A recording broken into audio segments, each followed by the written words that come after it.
بسم اللہ الرحمن الرحیم۔ میں ہوں سجاد حسین بیگ اور آج میں انتہائی امپورٹنٹ ٹاپک آپ سے شیئر کروں گا۔ وہ قانون سے متعلق ہے اور اس سے پہلے کہ میں اپنے اس ٹاپک کا آغاز کروں، آپ سے گزارش ہے کہ اگر آپ نے ابھی تک میرا چینل سبسکرائب نہیں کیا تو یہ ویڈیو کے نیچے لال بٹن کو پریس کریں،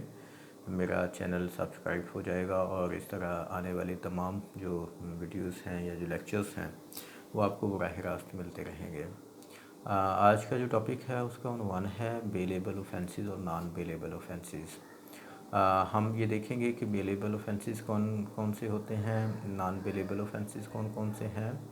اور ان کا ڈیفرنس کیا ہے۔ یہ ساری چیزیں آج کی اس مختصر سی ویڈیو میں آپ کو میں دکھاؤں گا۔ سب سے پہلے یہ دیکھنا ہے کہ بیلیبل اوفینسز کیا ہے، اس کی ڈیفینیشن کیا ہے۔ جو بیلیبل اوفینسز ہیں اس کی ڈیفینیشن CRPC یعنی کوڈ آف کرمنل پروسیجر کے سیکشن 4B میں کی گئی ہے، اور اس کی جو ڈیفینیشن ہے وہ یہ ہے کہ ایسے تمام اوفینسز بیلیبل اوفینسز ہیں جن کو شیڈول سیکنڈ آف CRPC میں بیلیبل ڈکلیئر کیا گیا ہے۔ اسی طرح سے جو نان بیلیبل اوفینسز ہیں ان کی ڈیفینیشن بھی بالکل یہی ہے کہ ایسی اوفینسز جو CRPC کے شیڈول سیکنڈ میں نان بیلیبل اوفینس ڈکلیئر کیے گئے ہیں۔ اب دیکھنا ہے کہ بیلیبل اوفینسز ہوتے کون سے ہیں۔ جو ایک ضابطہ فوجداری میں ان کا تذکر ہے وہ یہ ہے کہ ایسی اوفینسز جن کی سزا 10 سال سے کم ہے یا جن کو گورنمنٹ نے کسی ضابطہ یا قانون کے تحت یا کسی نوٹیفیکیشن کے تحت بیلیبل قرار دیا ہو۔ اور نان بیلیبل اوفینسز یعنی ناقابل ضمانت جرائم وہ جرائم ہیں جن کو شیڈول سیکنڈ میں نان بیلیبل ڈکلیئر کیا گیا ہے، اور اس کے علاوہ بھی ایسی اوفینسز ہو سکتے ہیں جن کو گورنمنٹ نے کسی ضابطہ یا قانون کے تحت نان بیلیبل ڈکلیئر کیا ہو۔ اب دیکھنا یہ ہے کہ جو بیلیبل اوفینسز ہیں ان میں بیل کا طریقہ کار کیا ہوتا ہے، اور نان بیلیبل جو اوفینسز ہیں اس میں بیل یعنی ضمانت کا طریقہ کار کیا ہوتا ہے۔ تو یہ جو بیلیبل اوفینسز ہوتے ہیں بیسیکلی جب ایک FIR کا اندراج ہوتا ہے کسی ملزم پہ تو جو متعلقہ پولیس آفیسر ہے اس کو اس بات کا علم ہوتا ہے کہ جو سیکشن FIR میں امپوز کیا گیا ہے وہ بیلیبل ہے کہ نہیں ہے۔ اگر تو وہ بیلیبل ہو تو جو FIR کا ایک ضابطہ ہے یعنی ود ڈیو پروسیجر جو نیکسٹ ڈے یعنی 24 آورس کے اندر جب لوکل میجسٹریٹ کے سامنے اپنے ملزم کو تفتیشی آفیسر پیش کرتا ہے تو میجسٹریٹ کے پاس تو اختیارات ہوتے ہیں کہ وہ چاہے تو اس FIR کو ڈسچارج کر دے، چاہے تو جو IO صاحب ہیں انہوں نے جو ریمانڈ کے لیے استدعا کی ہوتی ہے اس کو اس کے جو ڈیمانڈڈ اس کا جو ریمانڈ ہے اس کے مطابق ریمانڈ دے دیں، یا پھر اپنی مرضی کے مطابق مثلاً آپ کہہ لیں کہ 14 یوم کے لیے استدعا کی گئی تھی لیکن میجسٹریٹ نے اوفینس کو دیکھتے ہوئے 2 یا 3 دن کا ریمانڈ دے دیا۔ اسی طرح سے جو پولیس آفیسر ہے اگر وہ بیلیبل اوفینس ہے تو جو اس کا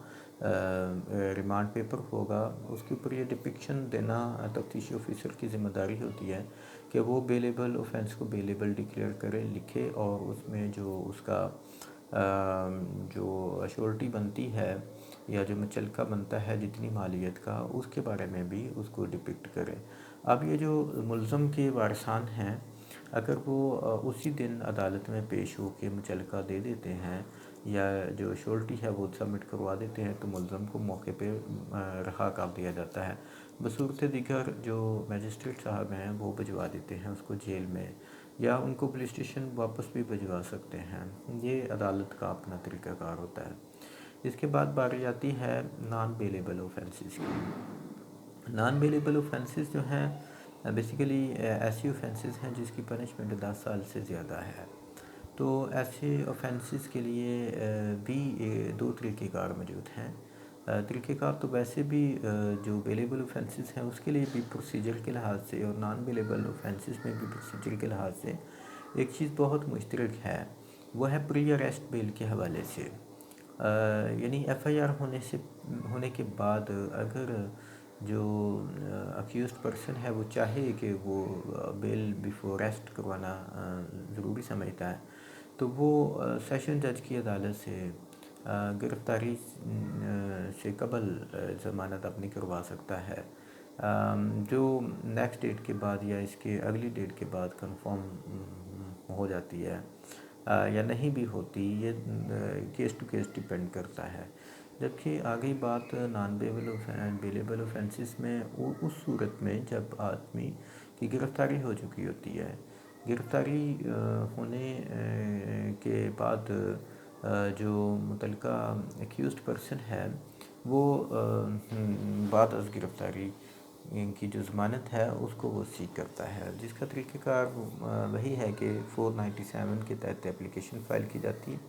اور اس اپلیکیشن کے بعد ایک نوٹس ہوتا ہے 1 دن کا 2 دن کا، اس کے بعد پولیس جو ہے وہ ریکارڈ پیش کرتی ہے اور پھر وکیل صاحب جو ہوتے ہیں ایکیوزڈ پرسن کے وہ چھوٹی موٹی بحث کرتے ہیں اور